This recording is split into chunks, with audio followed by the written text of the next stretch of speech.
शीर्षक है हमें मोक्ष मार्ग की प्राप्ति कैसे हो। सब अपने अपने अंदर में विचार करो कि ये हमारा प्रश्न है कि नहीं है। नहीं है तो होना चाहिए। हमारा ये प्रश्न है सबका। यहाँ जितने भी लोग बैठे हैं, अपन को जिनवाणी के प्रताप से, पूज्य गुरुदेव के प्रताप से ऐसी काल लब्धि आई है, ऐसी भली होनार हुई है कि आज हम सबको ये भावना जागृत हुई है कि हम ये विचार करें कि हमें मोक्ष मार्ग की प्राप्ति कैसे हो। ये मेरा शीर्षक है, दिल का प्रश्न है, मन की बात। मैं भी अपने मन की बात आपके साथ कर रहा हूँ, लेकिन वो मेरे मन की बात न रहे, आप सबकी बन जाए, इसलिए मैंने ये शीर्षक बनाया है। जरा शांति से आपको मुझे उद्बुद्ध भर करना है। ज़्यादा कुछ कहने की ज़रूरत नहीं है, क्योंकि आत्मा ही अपना गुरु है। क्योंकि समझे तो अपने आप से, नहीं तर किसी के बाप से। मैं क्या, तीर्थंकर भी नहीं समझा पाएंगे अगर आप स्वयं नहीं समझना चाहोगे। मैं तो आपके अंदर से ही वो चीज़ निकालना चाह रहा हूँ। समाधान, संसार की हर समस्या का समाधान यहाँ होता है अंदर। समाधान बाहर से नहीं आता है कभी भी। इसलिए मैं तो आपके ही अंदर से निकालने में निमित्त मात्र हूँ। नाग्यो विज्ञत्व मायाति, विज्ञो नाज्ञत्व मृच्छति, निमित्त मात्रम अन्यस्तु गतेर धर्मास्तिकायवत्। मैं तो धर्मास्तिकाय की तरह निमित्त मात्र हूँ। कौन किसको समझा सकता है। ऐसे ऐसे वाक्य जिनवाणी में लिखे हैं। समाधि तंत्र में एक श्लोक लिखा पूज्यपाद महाराज ने। ये भी श्लोक जो अभी सुनाया वो इष्टोपदेश में से सुनाया। समाधि तंत्र में लिखा है, यत् परई प्रतिपाद्यो हम यत् परान प्रतिपादये, उन्मत्त चेष्टितम तन में यद हम निर्विकल्प कहा। जो ये समझता है कि मैं दूसरों को समझा दूं, अथवा ये समझता है कि दूसरा कोई मुझे समझा दे, वो समझ लेना उन्मत्त है। समझ लेना उसने पी रखी है। मैंने अनुवाद किया है तो आप हंस गए। उन्मत्त का और क्या अर्थ होता है। इसलिए मैं केवल आपके अंदर से ये चीज निकाल रहा हूं। मेरे शीर्षक पर ही आप विचार करना, इसमें ही बहुत भाव भरा है। क्या शीर्षक है? हमें मोक्ष मार्ग की प्राप्ति कैसे हो। देखो, मैंने ये नहीं कहा है कि हमें मोक्ष की प्राप्ति कैसे हो। मैं ये भी टाइटल रख सकता था ना कि हमें मोक्ष की क्योंकि हमारा अंतिम लक्ष्य तो मोक्ष है, तो मैं वो भी टाइटल रख सकता था आज का, लेकिन वो नहीं रखा। क्यों नहीं रखा? क्योंकि आप कह सकते थे कि इस काल में मोक्ष की प्राप्ति तो होती नहीं है।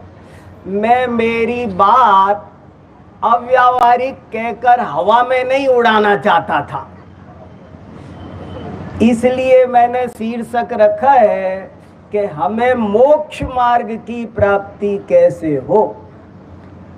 आज यहाँ माने इस क्षेत्र में, इस काल में भले मोक्ष की प्राप्ति नहीं होती हो, लेकिन मोक्ष मार्ग की प्राप्ति तो होती है ना।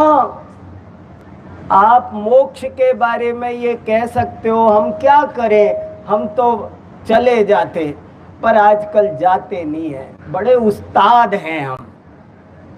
मोक्ष जाना नहीं है, फिर भी बहाना है कि क्या करें, हम तो चले जाते, पर जाते नहीं है ना साहब। इसलिए हम तो बहुत अच्छे, जाना तो चाहते हैं। इसलिए मैंने आपकी उस नब्ज को पकड़ा है कि चलो तुम मोक्ष की मना कर सकते हो, मोक्ष मार्ग में तो कोई बाधा नहीं है ना, वो तो प्राप्त करके दिखाओ। हमें मोक्ष मार्ग की प्राप्ति कैसे हो, इस शीर्षक में मैंने एक छोटी सी कमी छोड़ दी है जानबूझ करके। मैं शीर्षक रख रहा था मुझे मोक्ष मार्ग की प्राप्ति कैसे हो, पर मैंने शीर्षक रखा है हमें मोक्ष मार्ग की प्राप्ति कैसे। क्या फर्क है इसमें? वास्तव में मोक्ष मार्ग की प्राप्ति सामाजिक काम नहीं है, ये नितांत व्यक्तिगत काम है। ये ऐसे नहीं होगा कि भाई साहब प्रेमचंद जी को हो तो मुझे भी हो, आप मेरे साथ चलोगे क्या? ऐसा कोई सिस्टम नहीं है। हम एक दूसरे के लिए इंतजार कर सकते नहीं है। ये सामाजिक कार्य नहीं है, नितांत व्यक्तिगत कार्य है। इसलिए वास्तव में शीर्षक ये होना चाहिए था कि मुझे मोक्ष मार्ग की प्राप्ति कैसे हो। लेकिन ये शीर्षक यदि मैं रखता तो आप कह देते वहां कमरे पे बैठ के विचार कर लो ना, दिल्ली में ही कर लेते, यहाँ क्यों आए? अगर मैं ये शीर्षक रखता तो आप कह सकते थे मेरे से, फिर दिक्कत खड़ी हो जाती। जब मैं आपके साथ स्वाध्याय कर रहा हूं तो मेरा राग मुझे ये बाध्य कर रहा है कि आज मैं ऐसा विचार करूं कि हमें मोक्ष मार्ग की प्राप्ति कैसे हो। मैं इस प्रश्न का उत्तर देना चाहता हूं अभी, लेकिन मैं आपसे कहना चाहता हूं कि वास्तव में इस प्रश्न में ही उत्तर भरा है। उत्तर देने की अलग से जरूरत नहीं है। ऐसे हमारे यहाँ कई ग्रंथ लिखे गए हैं। एक उपदेश सिद्धांत रत्नमाला है, अमोघ वर्ष राजा की लिखी हुई। उसमें प्रश्न भी आता है और उस प्रश्न में ही उत्तर भी आता है। तो ये प्रश्न पर आज मैं चर्चा करना चाहता हूं कि हमें मोक्ष मार्ग की प्राप्ति कैसे हो। लेकिन मैं आपसे ये कहना चाहता हूं कि उत्तर तो मैं दे पाऊंगा कि नहीं दे पाऊंगा, पर आप चाहोगे, कहते हैं ना अव्वल उस्ताद को इशारा ही काफी है।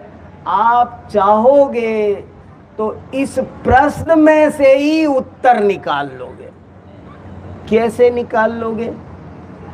इस प्रश्न में से ही उत्तर कैसे निकलता है कि यदि एक बार ये प्रश्न सच्चे हृदय से उत्पन्न हो गया तो इसका समाधान गारंटी से मिलेगा, नहीं तो 14 ब्रह्मांड को शून्य होना पड़ेगा।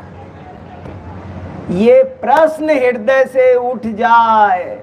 अभी तो समस्या ये है कि ये प्रश्न हमारा अपना नहीं बना है। सोचो, सब लोग इसको एक वचन में सोचो, मुझे मोक्ष मार्ग की प्राप्ति कैसे हो। जैसे मंगलाष्टक महावीराष्टक में 2 शब्द आते हैं, मे और न। महावीर स्वामी नयन पथगामी भवतु में और भवतु नः। क्या फर्क है में और नः में? कि अगर आप एक बोल रहे हो तो में बोलो, और सामूहिक पूजा हो रही हो तो नः बोलो। तो ऐसे ही यहाँ आप व्यक्तिगत रूप से सब ये विचार करो, मुझे मोक्ष मार्ग की प्राप्ति कैसे हो। भले मैंने हेडिंग बनाया है कि हमें मोक्ष मार्ग की प्राप्ति कैसे हो, पर आप विचार करो कि मुझे मोक्ष मार्ग की प्राप्ति कैसे हो, और अपने अपने हृदय की गहराई में जाकर देखो, सचमुच झांको कि क्या ये प्रश्न आज तक पैदा हुआ है, इसकी इच्छा जगी है, ये प्रश्न है, अपने अंदर से ये बात पूछने की जरूरत है। क्योंकि प्यास नहीं लगी हो तो कोई पानी पिला सकता नहीं है। कितना भी बढ़िया भोजन हो, भूख नहीं लगी हो तो व्यर्थ है। ऐसे ही यदि आपको ये प्रश्न नहीं पैदा हुआ हो कि मुझे मोक्ष मार्ग की प्राप्ति कैसे हो, अभी तो हमें दुनिया भर के प्रश्न, तो हमें पैसे की प्राप्ति कैसे हो, मकान पाना हो तो कैसा लगता है, साल भर एक नया प्लॉट खरीदना है, कोटा में मकान बनाना है, वहां प्लॉट मिल, बेटी की शादी कैसे हो, बेटे की शादी कैसे हो, बहुत प्रश्न है हमारे दिमाग में। हमारी वर्कशीट बहुत बड़ी है, ये करना है, वो करना है, नौकरी कैसे मिले, फलाना कैसे मिले, लेकिन क्या कभी ये प्रश्न पैदा हुआ है कि मुझे मोक्ष मार्ग की प्राप्ति कैसे हो। सब कामों के लिए जैसी बेचैनी होती है, जैसी नींद उड़ती है, जैसी आपस में चार लोगों से सलाह ली जाती है, क्या कभी मुझे मोक्ष मार्ग की प्राप्ति कैसे हो रात को नींद उड़ी है? कभी ऐसा हुआ है? रात को अनेक बार हम जगे होंगे, लेकिन क्यों? कि ये बेटे की शादी कैसे हो, ये एक काम हो जाए तो बढ़िया रहे, ये बेटी की कैसे हो, ये मकान कैसे मिले, ये फला चीज क्या, फला काम कैसे हो। हमारे सैकड़ों टारगेट है, हमारी योजनाएं हैं बहुत लंबी चौड़ी, हम जाने क्या क्या दुनिया के काम ले रखे हैं, हमको सबकी चिंता है, पर अपनी चिंता कभी इसलिए जग रहे हैं कि क्या करूं, ये मनुष्य भव बीता जा रहा है। अभी बताया ना, मनुष्य भव मिलना कितना मुश्किल है, जाने कैसे मिलता है, लोग कहाँ कहाँ क्या क्या। आज ये जैन कुल मिला, श्रावक कुल मिला, और दिन पर दिन बीतते जा रहे हैं। पिछली होली गई थी, उसमें आज की होली में कैसा लग रहा है? ऐसा लग रहा है चुटकी सी गई। 20-20 साल, 50-50 साल हो गए, दिन बीते जा रहे हैं, किनारे पर आ गया है जीवन, पर अभी ये बेचैनी नहीं जगी है। सच्चे हृदय से यदि ये प्रश्न पैदा हो गया कि मुझे मोक्ष मार्ग की प्राप्ति कैसे हो, तो गारंटी से मोक्ष मार्ग की प्राप्ति हो जाएगी। क्योंकि दुनिया में भी हम देखते हैं कि जिस चीज की हमें इच्छा हो जाती है, वो आज नहीं तो कल येन केन प्रकारेण हमें मिल भी। मकान खरीदना है, खरीदना है, खरीदना है करते करते एक दिन खरीद ही लेते हो। गाड़ी खरीदनी है, गाड़ी बदलनी है, गाड़ी बदलनी है, गाड़ी बदलनी है करते करते बदल ही लेते हो कि नहीं बदल लेते हो? बताओ ना। जब सब काम जो जो चाहिए वो कर ही लेते हो तो हमें मोक्ष मार्ग की प्राप्ति हो। अरे मोक्ष मार्ग की प्राप्ति तो एक कप चाय बनाने से भी ज्यादा सरल है। और गाड़ी की प्राप्ति, मकान की प्राप्ति, वो सब तो बहुत कठिन है, लेकिन मोक्ष मार्ग की प्राप्ति होना तो सरल है अत्यंत।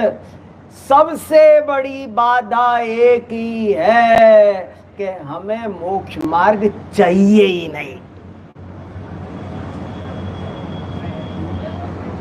आप समझ गए? मेरे प्रश्न का मुझे उत्तर तो देना है, लेकिन उत्तर, पहला उत्तर यही है कि चाहिए जब बात करो ना, दुकानदार झिड़क देता है। दुकानदार जब दुकान पे सामान खरीदने जाते हैं ना, तो दुकानदार पहचान जाता है ये ग्राहक लेने वाला है कि नहीं है, तो झिड़क देता है, भाग जाओ यहाँ से, तुम्हें लेना करना नहीं है।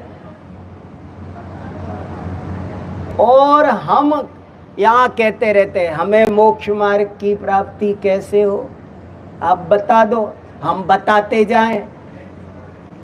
हमारे घर आओ जो, हम नाचे, हम सोवे तुम गाओ जो। जाना वाना कुछ नहीं है, चाहिए नहीं।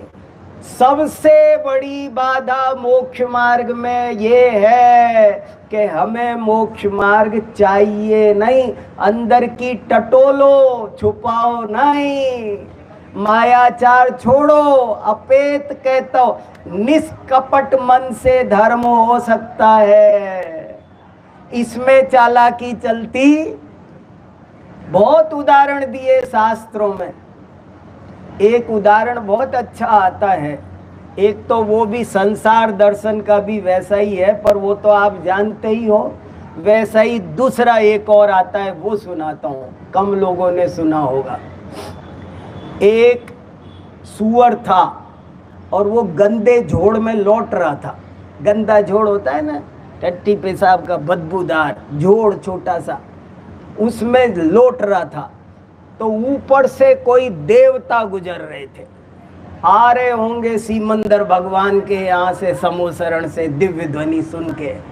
तो उन्होंने ऊपर से नीचे देखा कि अरे इस भगवान आत्मा ने ये क्या अपनी दुर्दशा बना रखी है।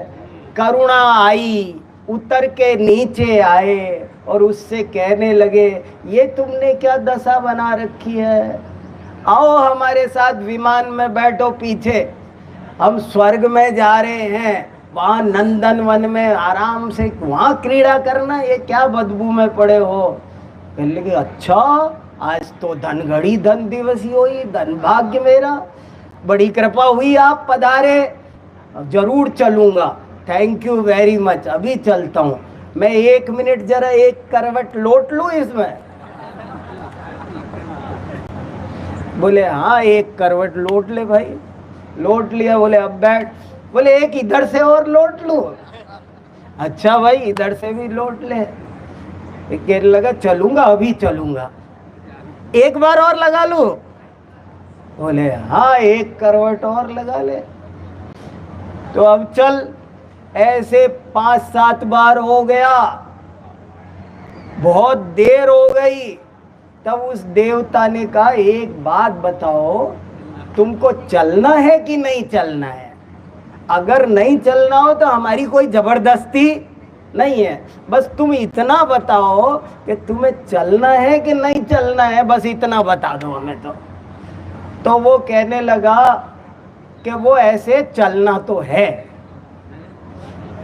पर आपसे एक बात पूछनी थी। बोले क्या? बोले वो मैं आपसे ये पूछना चाह रहा था कि वो जहां आप मुझे ले जा रहे हो ना, वहां ऐसा है कि नहीं है? बोले वो तो नहीं है। अरे तो आप ही जाओ, मुझे नहीं जाना।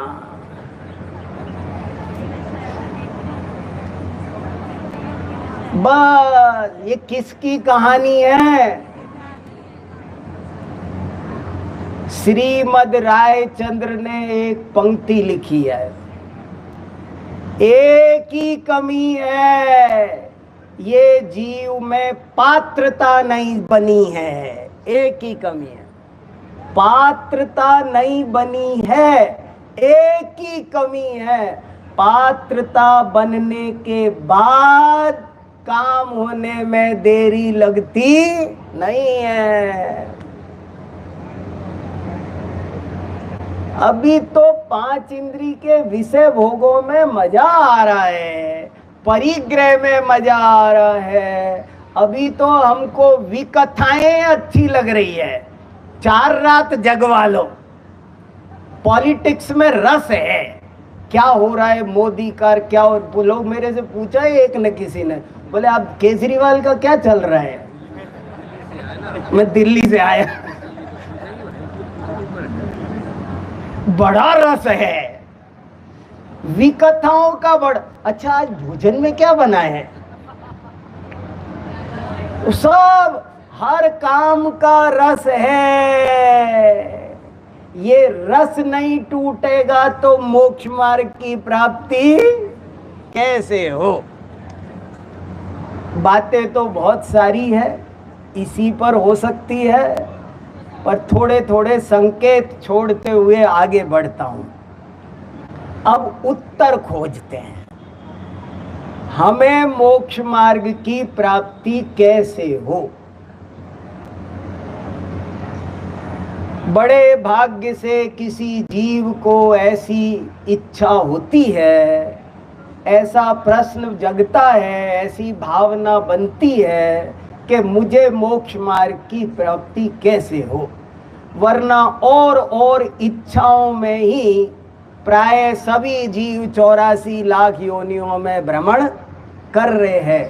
कदाचित किसी जीव को ये इच्छा जागृत होती है, और जब ये इच्छा जागृत होती है तो सबसे पहले वो देखता है कि कौन मोक्ष मार्गी है, और उसे मोक्ष मार्गी के नाम पर नग्न दिगंबर मुनि, चारित्रवान धर्मात्मा, अच्छा ये नहीं खाते, अच्छा ये मोक्ष मार्गी है, रात में नहीं खाते, अच्छा जमीकंद नहीं खाते, उसे बाह्य आचरण दिखा। मोक्ष मार्ग के नाम पर वो जब चाहता है कि मुझे मोक्ष मार्ग कैसे मिले, तो वो देखता है किसको मिल चुका। जैसे मुझे पीएचडी करनी है तो मैं देखूंगा किसने कर रखी है, तो तुम्हारा थीसिस दिखाना, फिर मैं भी वैसे ही। ऐसे ही जब इस जीव को ये इच्छा जगती है कि मुझे मोक्ष मार्ग की प्राप्ति कैसे हो, तो इसे दुनिया में जो मोक्ष मार्गी के नाम पर प्रचलित हैं, प्रसिद्ध हैं, जाने जाते हैं, ऐसे लोग आचरणवान, चारित्रवान दिखाई देते हैं। सो ये सोचता है अच्छा वैसा ही ये भी अनुकरण करता है, ये भी सोचता है अच्छा मैं भी जमीकंद छोड़ देता हूँ, मैं भी रात्रि का भोजन छोड़ देता हूँ। ऐसे वो उस बाह्य क्रिया को, बाह्य चारित्र को अपनाता है। पर पंडित टोडरमल जी ने और अनेक आचार्यों ने कहा कि ये जीव देखा देखी बाह्य क्रियाओं को अपनाता है, पर उसके अंदर जो चीज है, टोडरमल जी का नाम इसलिए लिया कि उनने एक बड़ा अच्छा उदाहरण दिया है। उन्होंने कहा एक आदमी धान का व्यापार करता था और उसके और अमीर बन गया, तो उसके पड़ोसी ने सोचा अरे मैं भी अमीर बनूंगा, तो वो धान की बजाय छिलके इकट्ठा करने लगा, छिलकों से कोठे भरे और ट्रक भर के मंडी में ले जाए तो बिके नहीं। अरे उसका तो इतने में, उसका ट्रक तो 50,000 में बिका और मेरे ट्रक के 2,000 नहीं मिल रहे, ये क्या चक्कर है। उसने बाह्य चीज तो अपनाई, ऊपर ऊपर का छिलका तो लिया। एक आदमी केला खा रहा था, दूसरे ने देखा छिलका पड़ा, अच्छा ये खा रहा है, वो ये नहीं पता छिलके के अंदर केला खाया जाता है। तो तो इसने धर्म की पैकिंग तो ली, मगर वो जो अंदर माल था धर्म, इसने पढ़ा सुना चारित्तम खलु धम्मो, तो वो क्योंकि इसे मोक्ष मार्ग चाहिए था, मुझे मोक्ष मार्ग चाहिए, कैसे मिलेगा, इस किसी से बोले शादी नहीं करना, बोले नहीं करूंगा, मुझे मोक्ष मार्ग चाहिए। देखो अब दूसरे स्टेप पे आ गया हूं मैं, तो ये उनका अनुकरण करता है, लेकिन फिर इसको धीरे धीरे पता चलता है कि मैं तो खाली छिलके इकट्ठे कर रहा था, ये तो गड़बड़ हो गई। फिर मैंने पढ़ा सुना कि जैसे बिना एकड़े बिंदी, सम्यक दर्शन के बिना चारित्र होता नहीं है। ये पढ़ा, पहले पढ़ा था चारित्तम खलु धम्मो, लेकिन अब इसने सुना अरे ये क्या हो गया, धर्म का मूल तो सम्यक दर्शन था, सम्यक दर्शन के बिना होने वाला तप चारित्र वो तो सब बाल व्रत और बाल तप है। मैं ये क्या कर रहा था, ये तो मैंने भूसा इकट्ठा किया, तो क्या करूं, सम्यक दर्शन करूं। पहले श्रद्धा कर, अब ये सम्यक दर्शन के पीछे पड़ गया। अब मैं तीसरे स्टेप पे आ गया हूं। पहला स्टेप बता दिया था कि प्रश्न ही नहीं जगा। दूसरा स्टेप किसी भाग्यशाली विरले जीव को जगा और उसने सच्चे मन से जो कुछ बाहर में दिखा उसे समेटने की कोशिश की। फिर पता चला कि ये तो मामला मूल के बिना का रह गया, तो अब सम्यक दर्शन के पीछे पड़ा। तो कैसे पड़ा, ऐसे पड़ा कि मान, श्रद्धा कर, तू श्रद्धा कर कि मैं शुद्ध हूं, मेरे में राग आदि नहीं है, अभी मान, जल्दी मान। हमने उसको जल्दी मानना है। मान, तू मानता नहीं, जो होना होगा, मानते हो कि नहीं मानते हो। हमने उस चीज को मान, एक जोड़ दे रहा था कि तू पाल, पालता है कि नहीं, पाले बिना कुछ नहीं होगा, छोड़, अभी छोड़, अभी छोड़, पीछे लगा दी तो छोड़ दिया तेने। एक कह रहा है कि तू मान, मानने के पीछे पड़ जा, अभी बोल मैं भगवान आत्मा में से शुद्ध बुद्ध, राग आदि मेरे है ही नहीं, मैं त्रिकाल सिद्ध समान, मेरा स्वर मान मान। वो मानने के चक्कर में पड़ गया, मान, अब ये मानने के पीछे पड़ गया। मगर अभी भी भूल हो गई। क्या भूल हो गई कि बिना जाने किए गए श्रद्धान को अश्रद्धानवत ही जानना, गधे के सींग के समान जानना। जाने बिना किसका श्रद्धान करेगा, जानना जरूरी था, जाना नहीं, मान लिया। मोक्ष हमारा क्या विषय है, हमें मोक्ष मार्ग की प्राप्ति कैसे हो, और इसका सूत्र, सबसे प्रसिद्ध सूत्र क्या है, आगम निर्विवाद सम्यक दर्शन ज्ञान चारित्राणि मोक्ष मार्ग। हम इस सूत्र की व्याख्या कर रहे हैं, और वो सूत्र कहां से लिखा, यहां से, मोक्ष पये अप्पाणम, समय सार से ही तत्वार्थ सूत्र बनाए। तो इस सूत्र की टीका में लिखा, इस सूत्र की टीका लिखी है कम से कम 1000 आचार्यों ने, जिनमें से देवनंदी पूज्यपाद, आचार्य अकलंक, आचार्य विद्यानंद, ये 3-4 तो बहुत प्रसिद्ध है। तो उनकी टीका में, इस सूत्र की टीका में एक बहुत इंपॉर्टेंट बात लिखी कि सम्यक दर्शन ज्ञान चारित्राणि मोक्ष मार्ग। इसमें बीच में ज्ञान क्यों लिखा, वहां बहुत बहस होती है। मोक्ष मार्ग एक वचन क्यों रखा, सम्यक दर्शन ज्ञान चारित्राणी तो बहुवचन है, मोक्ष मार्ग तो एक वचन। ऐसे बहुत 100 सवाल है उसमें, पहले ये क्यों लिखा, बाद में ये क्यों लिखा। सूत्र लिखना बहुत कठिन काम होता है, बड़ी कला होती है सूत्र लिखने के लिए। तो उसमें वो ज्यादा चर्चा नहीं, मैं तो मेरे काम की चर्चा उठाता हूं। एक प्रश्न उठा कि बीच में ज्ञान क्यों रखा, तो उत्तर दिया गया कि ज्ञान मध्यमणि न्याय के समान है। मध्यमणि न्याय समझ में आया? बहुत इंपॉर्टेंट बात बता रहा हूं। मध्यमणि न्याय का मतलब ये है कि समझ लो मैंने एक हार पहना है, तो जो बड़ा मोती होगा, लॉकेट होगा, उसको कहाँ लगाएंगे? बीचों बीच।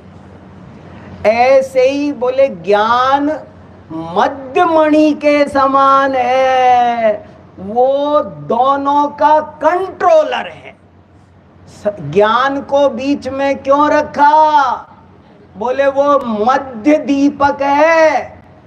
ज्ञान के बिना की श्रद्धा अंधश्रद्धा है, ज्ञान के बिना का चारित्र पाखंड है। ज्ञान दोनों को रोशनी देता है। ज्ञान को बीच में क्यों रखा? बोले ज्ञान दोनों को रोशनी देता है। बहुत इंपॉर्टेंट बात है, समझना जरा। मान लो मुझे मेरे 2 छोटे बच्चों को सड़क पार करानी है, तो कैसे पार कराऊंगा?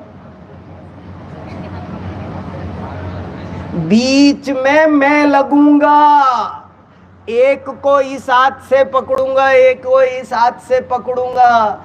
अगर मैंने एक ही हाथ से दोनों को, एक को पकड़ा और दूसरे से कहा तू उसका हाथ पकड़ ले, तो क्या होगा? एक्सीडेंट करवा दूंगा, वो छोड़ के भाग जाएगा। तो एक को इधर से पकड़ना, एक को इधर से पकड़ना, उससे क्या होगा कि कोई भी छूट के भाग नहीं पाएगा।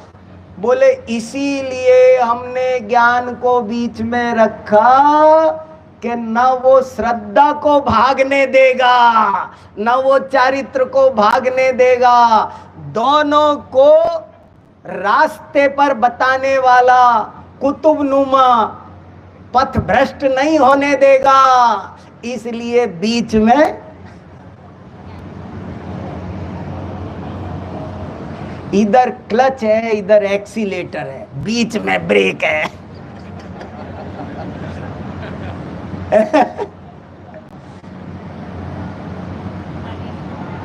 हाँ, नहीं ये बात गजब की है।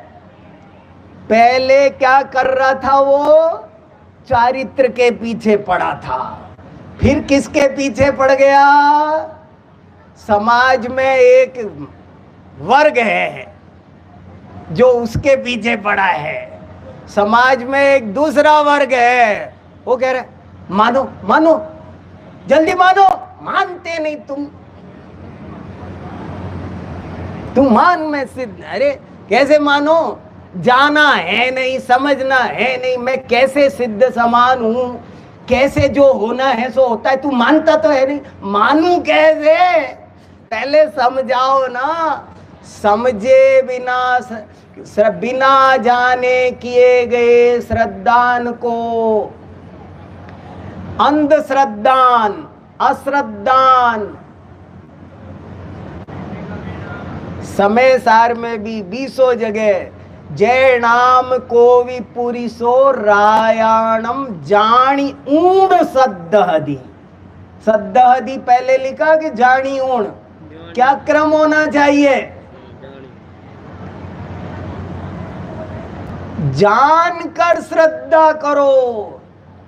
मैं एक विषय इस पर भी व्याख्यान करता हूं, बस इशारा कर देता हूं। समय सार ज्ञान प्रधान ग्रंथ है।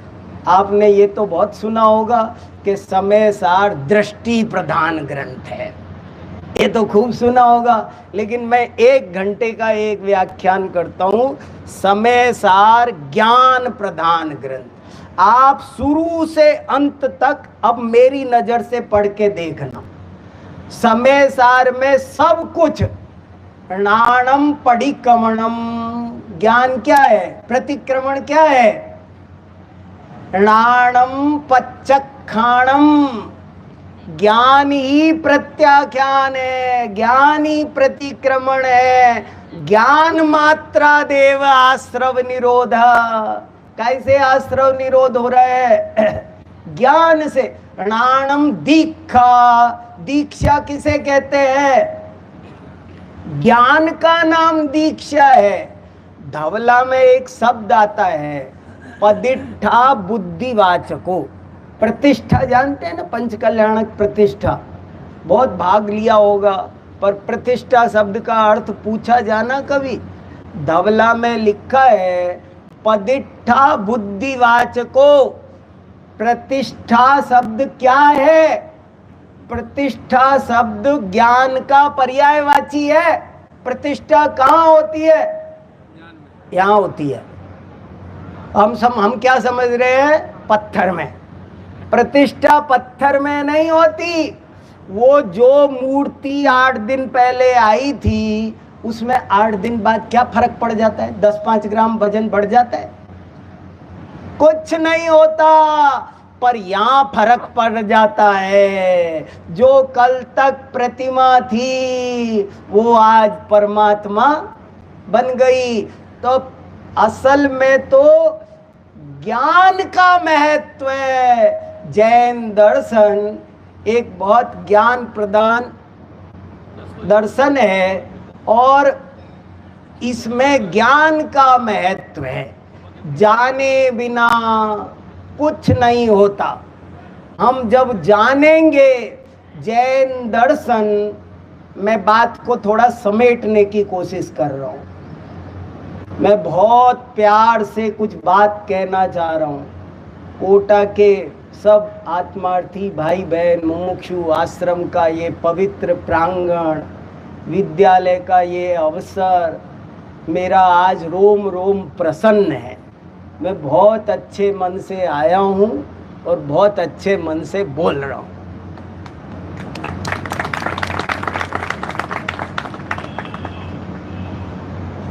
आपको मैं चाबी देना चाहता हूँ, आपको मैं माल देना चाहता हूँ। कैसे हमें मोक्ष मार्ग की प्राप्ति कैसे हो, क्या करे?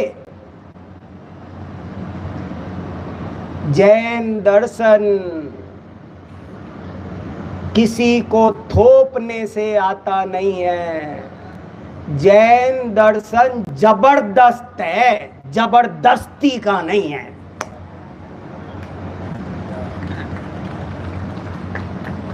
इसमें कुछ नहीं है, ये साइंस है। भगवान कहते हैं कि मेरी बात भी, अभी पर आप्त मीमांसा का अनुवाद पढ़ा ना, तो पूरी आप्त मीमांसा पढ़ाई है, वही नाचती है यहाँ। परीक्षा प्रदानी दर्शन है। पंडित टोडरमल जी ने मोक्ष मार्ग प्रकाशक में सबका निराकरण किया। कुल अपेक्षा धर्म धारक मिथ्या दृष्टि, देखा देखी फलाने मिथ्या दृष्टि, फिर एक मिथ्या दृष्टि आखिर में लिखा है। आखिरी मिथ्या दृष्टि बताए उसका? आखिरी मिथ्या दृष्टि है परीक्षा रहित धर्म धारक मिथ्या दृष्टि। बोले बहुत से लोग जैन हैं जिन आज्ञा को मानते हैं, परंतु परीक्षा नहीं करते हैं, इसलिए वे भी मिथ्या दृष्टि है। क्योंकि यदि ऐसे शास्त्र की आज्ञा मानने से सम्यक दृष्टि होते हो तो सभी धर्म वाले हो जाएं। इसलिए स्वयं परीक्षा कर, बहुत वैज्ञानिक की तरह जैन दर्शन पढ़ो। जैसे साइंस का स्टूडेंट होता है, उसको टीचर प्रोफेसर बताते हैं कि H2O बराबर वाटर, फिर वो मानता नहीं, लेबोरेटरी में जाता है, परख नली में हाइड्रोजन और ऑक्सीजन मिलाता है और मिला करके देखता है, ओ पानी बन गया, यस ओके, H2O बराबर वाटर, अब बोलेगा वो। ऐसे ही यहाँ कहा जा रहा है कि जिस द्रव्य का जिस क्षेत्र में, जिस काल में, जिस भाव से, वो तुम्हें हमारे समझ में आता है क्या नहीं आता है? एक द्रव्य दूसरे द्रव्य का करता नहीं, कोई किसी का भला बुरा नहीं करता, समझ में आता है? कहना आसान है, कोई किसी का बुरा भला नहीं करता, ये समझ में आता है? छोटी सी बात, एक द्रव्य दूसरे द्रव्य को प्रभावित नहीं करता, छूता नहीं, ये बात समझ में आती है? मानो मानो मानो, कहां से माने, पहले समझने दो। जिन्हों जैन धर्म समझने का नाम है, जैन धर्म ज्ञान का नाम है। पहले अंडरस्टैंडिंग सही होनी चाहिए, थोपने का नाम नहीं है। इसलिए बहुत गहराई से स्वाध्याय करके जब ज्ञान बदलता है तो श्रद्धा अपने आप बदल जाती है। श्रद्धा बदलो, श्रद्धा बदलो। श्रद्धा कैसे बदले? श्रद्धा अनादिकाल से श्रद्धा उल्टी हो रही है, सीधी करो। अरे भाई, श्रद्धा कोई कटोरी है जो ऐसे सीधी कर दे? उठाई सीधी, लो जी कटोरी है, सीधी हो गई। अरे ऐसे कैसे सीधी होगी? अरे जब बात समझ में आएगी तो श्रद्धा अपने आप सीधी हो जाए। गुरुदेव एक वाक्य बोलते थे, श्रद्धा सीधी करनी है, श्रद्धा पलटनी है, ये बात सही है, पर श्रद्धा का पुरुषार्थ ज्ञान में होता है, चारित्र का पुरुषार्थ ज्ञान में होता है। इसमें 155 नंबर की गाथा है, उसमें लिखा है कि ज्ञान का श्रद्धानुरूप परिणमन सम्यक दर्शन है, ज्ञान का ज्ञान रूप परिणमन सम्यक ज्ञान है, और ज्ञान का आचरण रूप परिणमन ही सम्यक चारित्र है, ज्ञान का परिणमन। अब बताओ, समय सार ज्ञान प्रधान है कि नहीं? बहुत वैज्ञानिक की तरह स्टडी करो, खूब स्वाध्याय करो, ईमानदारी से करो, नोट्स बनाओ, प्रश्न पूछो, आपस में तत्व चर्चा करो। जब हम सत्य ज्ञान करेंगे तो सत्य श्रद्धान होगा, और जब सत्य श्रद्धान होगा तो दुनिया की कोई ताकत ऐसी नहीं है जो हमें सत्य आचरण से रोक सके। फिर गारंटी से आचरण भी निर्मल होगा। इस प्रकार हमें मोक्ष मार्ग की प्राप्ति हो सकती है। बातें तो बहुत है जो 2-3 घंटे में कही जाती, उनको मैंने थोड़ा समेट करके कहने की कोशिश की है। सभी को सच्चे मोक्ष मार्ग की प्राप्ति हो, मैं इसी मंगल भावना के साथ अपनी बात पूरी करता हूँ।